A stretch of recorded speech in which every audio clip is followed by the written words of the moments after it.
sekalian, kita berjumpa lagi pada pembelajaran bahasa Indonesia. Pada pertemuan kali ini kita akan belajar tentang esai. Itu nanti akan diterangkan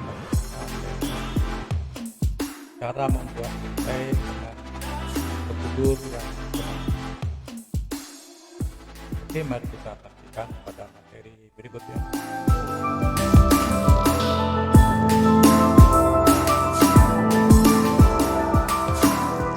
Jangan lupa like, subscribe, dan share.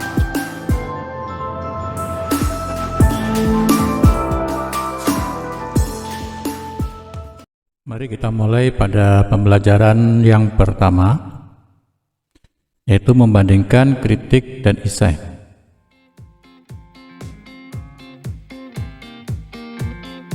Tujuan pembelajaran kita antara lain seperti ini.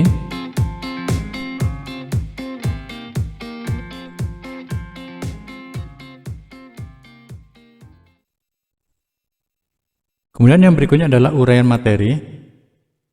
Nomor 1, pengertian kritik.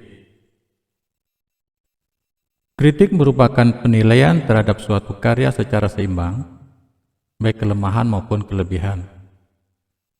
Ini sudah diterangkan pada pertemuan minggu yang lalu. Artinya bahwa kritik harus adil, dia harus mengkritik tentang kelemahan maupun kelebihan. Kemudian karya yang dikritik cukup banyak, yaitu semua karya seni, baik itu karya sastra, musik, lukis, buku maupun film.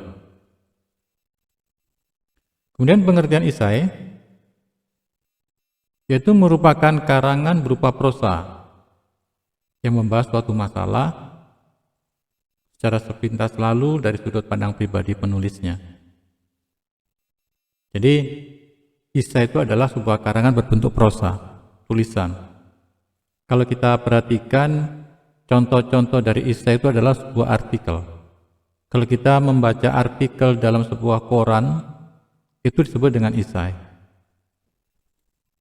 Oke, berikutnya, coba perhatikan pada perbandingan kritik esai berdasarkan pengetahuan yang disajikan. Artinya pengetahuan yang disajikan itu adalah sesuai dengan ilmu pengetahuan tentang kritik dan esai. Perbedaannya adalah, kritik itu berupa objek kajian adalah karya. Misalnya seni, musik, sastra, tari, drama, film, pahat, dan lukis. Sedangkan esai, objek kajian dapat berupa karya atau fenomena. Ya, jadi kalau kritik berupa hasil sastra, baik seni musik, sastra, tari, drama, film, pahat, dan lukis. Sedangkan esai, objek kajian itu adalah sebuah tulisan, yaitu sebuah karya maupun fenomena. Yang kedua, ada deskripsi karya. Bila karya berwujud buku, deskripsinya berupa sinopsis atau novel.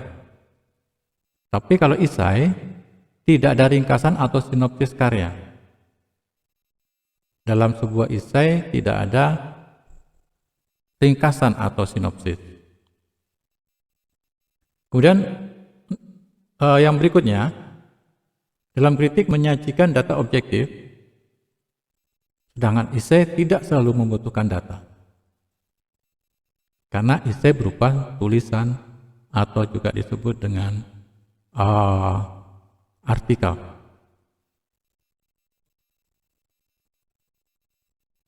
Sekarang kita perhatikan, dilihat dari pandangan penulisnya, perbandingan kritik dan sastra dapat diringkas sebagai berikut. Jadi perbandingan kritik dan esai berdasarkan pandangan penulis. Jadi pandangan penulis berarti bersifat subjektif. Yang nomor 1, kritik, penilaian terhadap karya dilakukan secara objektif, disertai data dan alasan yang logis. Sedangkan esai, kajian dilakukan secara subjektif menurut pendapat pribadi penulis esai. Jadi kalau kritik itu objektif, kalau esai subjektif, karena pandangan pribadi. Kemudian yang kedua, dalam kritik, dalam memberikan penilaian seringkali menggunakan kajian teori yang sudah mapan. artinya kajian-kajian teori yang sudah ada. Sedangkan dalam esai jarang atau hampir tidak pernah mencantumkan kajian teori. Karena esai itu biasanya sebuah opini. Yang ketiga dalam kritik, pembahasan terhadap karya secara utuh dan menyeluruh. Sedangkan dalam esai, objek atau fenomena yang dikaji tidak dibahas menyeluruh, tetapi hanya pada hal yang menarik menurut pandangan penulis. Meskipun demikian, pembahasannya dilakukan secara utuh. Jadi sekali lagi, kritik itu adalah sebuah penilaian, sedangkan esai itu adalah sebuah pendapat atau sebuah opini. Sekarang diperhatikan pada yang C, yaitu rangkuman. Kritik penilaiannya bersifat objektif dan esai bersifat subjektif. Jelas? Jadi kalau kritik penilaiannya berdasarkan hasil studi, tapi kalau esai bersifat pendapat. Kritik menampilkan deskripsi karya, tetapi esai tidak menampilkan. Kemudian, kritik menyajikan data objektif, sedangkan esai tidak membutuhkan data. Itu rangkuman dari apa yang kita bahas di atas. Yang D, struktur esai. Yang pertama pendahuluan, yaitu struktur awal pembangun kerangka dari esai. Kemudian bagian isi, bagian ini merupakan bagian inti dari struktur pembangun esai. Jadi ada bagian pendahuluan, bagian isi, ya. Kemudian ada bagian penutup atau kesimpulan. Dari ketiga struktur inilah harus ada dalam esai. Kemudian kaidah esai. Itu adalah yang pertama ada kaidah baku. Artinya struktur yang digunakan sesuai dengan kaidah bahasa Indonesia yang baku. Kemudian yang kedua logis. Ide atau pesan yang disampaikan melalui bahasa Indonesia ragam ilmiah dapat diterima akal. Kemudian yang ketiga ringkas. Ide dan gagasan diungkapkan dengan kalimat pendek sesuai dengan kebutuhan. Jadi kalau kalian ingat harus ada kata-kata baku, logis, ringkas, kemudian runtun. Nah, ide diungkapkan secara teratur, runtun itu teratur. Kemudian denotatif, kata yang diungkapkan dengan kalimat pendek sesuai dengan kebutuhan. Denotatif di sini adalah makna yang sebenarnya. Nah, tipe-tipe esai. Esai deskriptif. Esai jenis ini dapat menuliskan subjek atau objek apa saja yang dapat menarik perhatian pengarang. Kemudian esai tajuk. Esai jenis ini dapat dilihat dalam surat kabar. Kemudian esai cukilan watak. Esai ini memperbolehkan seorang penulis membeberkan beberapa segi dari kehidupan individu seseorang kepada pembaca. Artinya dia bisa menuliskan sebuah watak seseorang. Dan esai pribadi hampir sama dengan esai cukilan watak, akan tetapi esai pribadi ditulis sendiri oleh penulisnya tentang diri sendiri. Ya seperti daftar riwayat hidup atau biografi.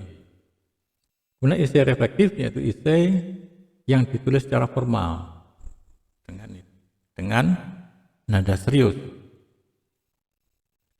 Kemudian ada esai reflektif, tadi sudah disampaikannya. Nah yang keenam esai kritik, esai yang merupakan sebuah kritik tentang seni, ya misalnya lukis, tarian, pahat, patung, sastra dan sebagainya. Kemudian ciri-ciri esai yang pertama berbentuk prosa, artinya bahwa dalam sebuah esai itu berbentuk sebuah karangan yang berupa tulisan yang terdiri dari paragraf-paragraf. Dan yang kedua singkat, maksudnya dapat dibaca dengan santai dalam waktu 2 jam maksimal. Kemudian memiliki gaya pembeda. Seorang penulis esai yang baik akan membawa ciri dan gaya khas yang membedakan tulisannya dengan gaya penulis lainnya. Artinya memiliki gaya bahasa sendiri sesuai dengan keahlian dari penulisnya. Dan yang keempat, selalu tidak utuh.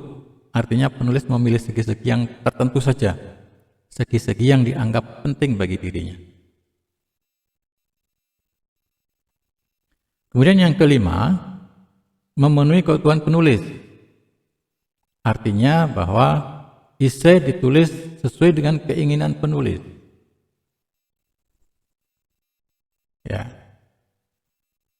Kemudian mempunyai nada pribadi atau bersifat individu. Yang membedakan esai jenis karya sastra adalah ciri personal. Jadi kalau dalam esai itu bersifat pribadi. Artinya menilai sesuatu itu tergantung dari pribadi-pribadi. Oke, langkah-langkah membuat esai yang pertama, menentukan tema dan melakukan riset, penelitian, dan pengumpulan bahan. Kemudian membuat outline, garis besar atau kerangka. Kemudian memberikan judul dalam esai tersebut. Kemudian yang kelima, memulai untuk menulis esai. Kemudian memperhatikan pemilihan kata. Ini langkah-langkah membuat esai. Sekali lagi saya beritahukan bahwa esai itu bisa kita lihat pada artikel-artikel yang ada di koran maupun majalah. Itu adalah sebuah esai. Oke, glosarium yaitu kata-kata yang sering muncul dalam pembahasan tadi, yaitu ada kata esai, yaitu karangan prosa yang membahas sesuatu masalah secara sepintas lalu dari sudut pandang pribadi penulisnya. Nah, kritik yaitu tanggapan, kadang-kadang disertai dengan uraian dan pertimbangan baik buruk terhadap suatu hasil karya sastra. Dan non-fiksi yang tidak bersifat fiksi, artinya bukan fiksi, tapi sesuatu yang nyata, berdasarkan fakta dan kenyataan. Dan opini yaitu sebuah pendapat atau pikiran atau pendirian. Nah, prosa fiksi yaitu karangan bebas yang bersifat fiktif, artinya sebuah karangan yang bersifat fiktif, artinya sesuatu karangan yang merupakan imajinasi dari seseorang. Oke, terima kasih atas perhatian kalian semuanya. Selamat belajar. Minggu depan kita lanjutkan dengan quiz ya. Oke, selamat belajar. Mudah-mudahan apa yang saya terangkan ini bisa kalian pahami dengan baik. Terima kasih.